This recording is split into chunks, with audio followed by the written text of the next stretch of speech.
Hello, welcome back to Mending and Making. This is Jo. Today I got a wonderful project to share with you. It's actually something that's pretty near and dear to my heart. It is a gift that was given to me by my grandmother many years ago. I probably have had this thing probably about 15 years now. I use it all the time. It's been one of the most useful gifts I was ever given. And she made it, which is awesome. What it is this rice bag, which is a cold and hot compress. It's excellent for when you have sore muscles. And as you get older, that happens, you know. I use this all the time. My husband does too. I use it at least once a month, if you know what I mean. It always stays in my freezer because I use the cold compress the most, but you can always just pop it in a microwave for a few moments and heat it up, and it's great for that also, a heat compress. The design she made is one of the reasons why I love it so much, besides that it was made by her. As you can tell, she has these 4 channels on it, which is great because it does an even distribution of the rice, so it doesn't all move to one side. I've seen rice bags made by other people, and a lot of times it's just one solid bag, and the rice shifts from side to side. But the way this is designed, it gets a good coverage of rice and so a good coverage of the heat and cold. Like right here, you can see with my hand, it covers the whole thing. I use it on my hand, feet. It's great for the neck, as you can tell. Look at that. I use it for my neck a lot. I have a lot of neck pain sometimes. This right here is all the items that we need to make this project. It doesn't take much. It's a very simple item to make. It will be a wonderful gift to give to somebody. As you can tell, I loved it. It doesn't take much time. It's very quick. It will take us no time at all. So I'm really excited to share this with you. So let's have some fun. Let's go.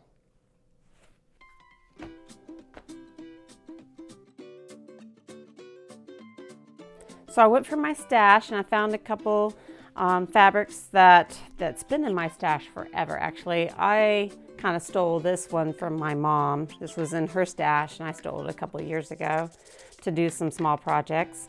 And this fabric here, I've had this fabric. I bought this fabric when I was a teenager, actually, when I used to work at a fabric store. I worked at a fabric store when I was a teenager, and I bought a bunch of this, I don't know how many yards of this fabric when it was in the clearance section, and with my discount, no, it was super cheap. As you could tell, this is a very 90s type of pattern here. I can make probably a few of these out of this, what I still have of this fabric. So we're going to probably cut our first one out of this. The measurements that we need is going to be 16 inches by 15. So I'm going to cut that out right now.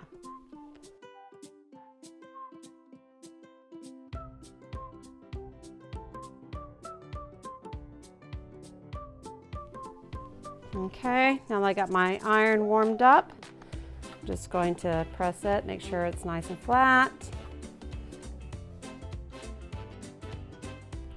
We're going to fold the 15-inch side over, leaving the 16 inches wide. I'm going to press that in place too. Go ahead and get that a nice press. You want to fold this with the front side facing each other, the outside out, and I'm going to give it a nice little press here. And what we're going to do is we're just going to sew all along here. And we're just going to leave an opening right about here on one end. And then we'll turn it inside out or outside in, however you want to say it. And then we'll fill it up with rice. So let's go over to the sewing machine now.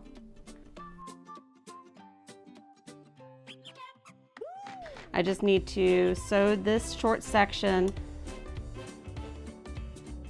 stop, and then start again here and go all around. So that's what I'm going to do right now.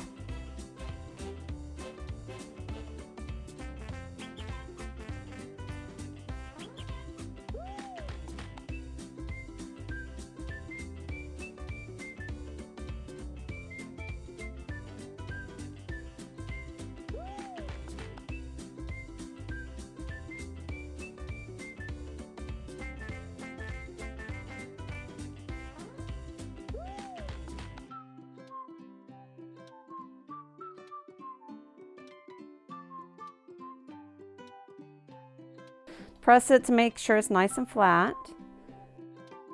I'm going to go ahead and press the opening down, turning in the edge. That way it'll be easier for stitching it closed at the end.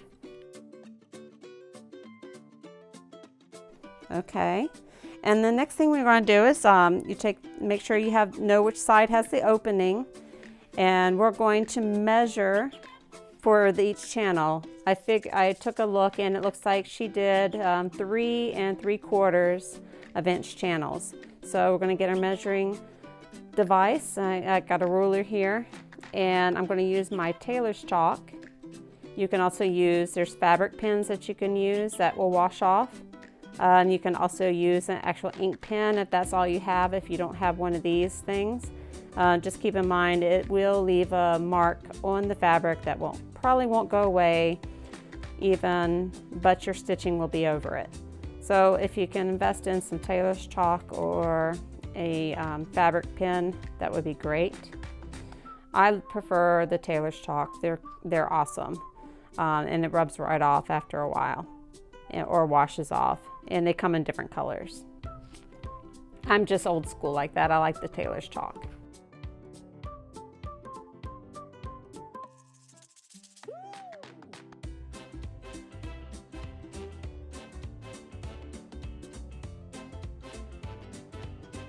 I bought a few bags of cheap store brand rice here, which would be perfect for this project.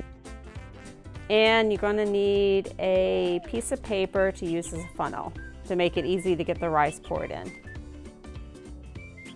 The funnel makes it so it's a little bit less messy. All right, the funnel in the hole.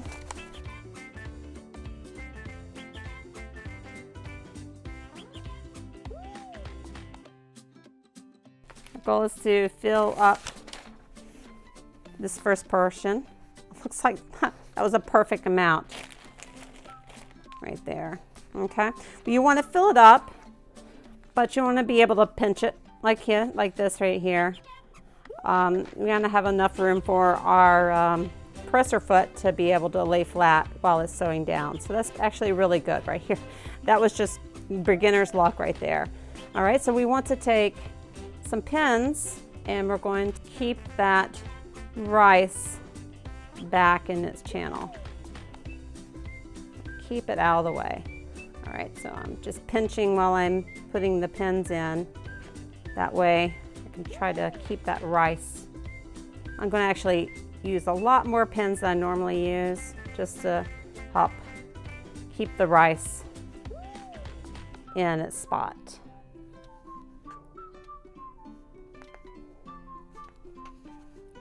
I'm going to put one more right here. Back rice. All right, and so we just go to the sewing machine now, and we're going to sew along this channel.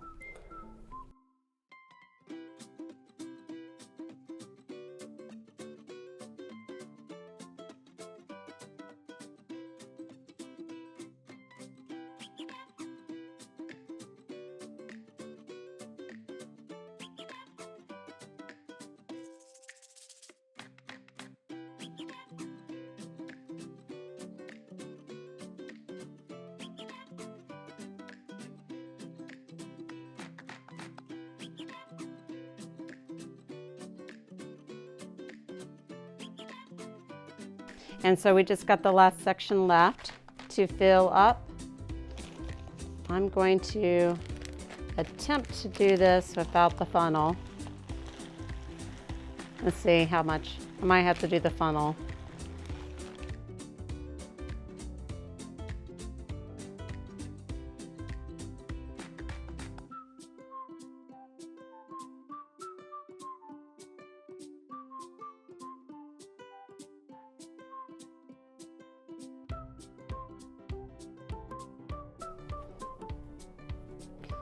That's pretty good. All right, and so what I'm going to do is you can either use the sewing machine and just do a stitch along here, or you can hand stitch it closed. And that's actually what I like to do, is I like to hand stitch it closed, just because it kind of hides it a little better. All right, so I'm going to hold it down. Just gonna put a couple pins in here just so I don't have to pinch it constantly with my hand.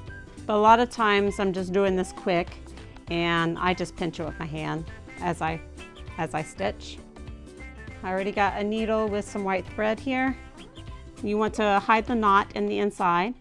To do hand stitching, it's pretty simple. You want to hide your knot, so go from the inside and sink your needle in here like that.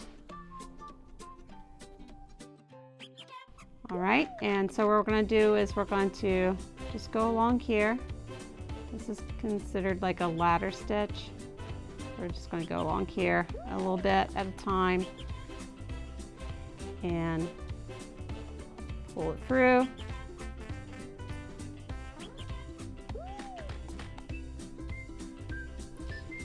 And then you go to the other side and you pull it tight, nice and tight like that. And see, it kind of hides the stitch. You don't really see it doing like this.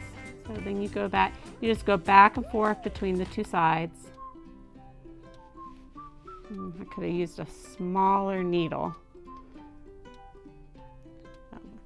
My needle's a little large, but I wanted you to be able to see what I'm doing.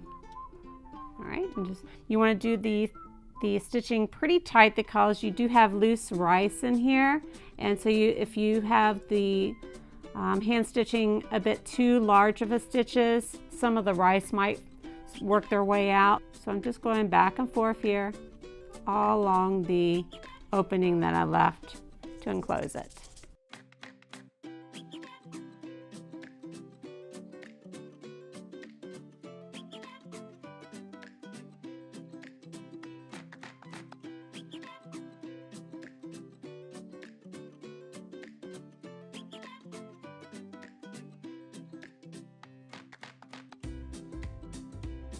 And there we have it. I hope you enjoyed this tutorial. I loved working on it and showing this project. Please like and subscribe and leave a comment to let me know if you make this rice bag yourself. I would love to hear from you. I'll see you again real soon. Bye.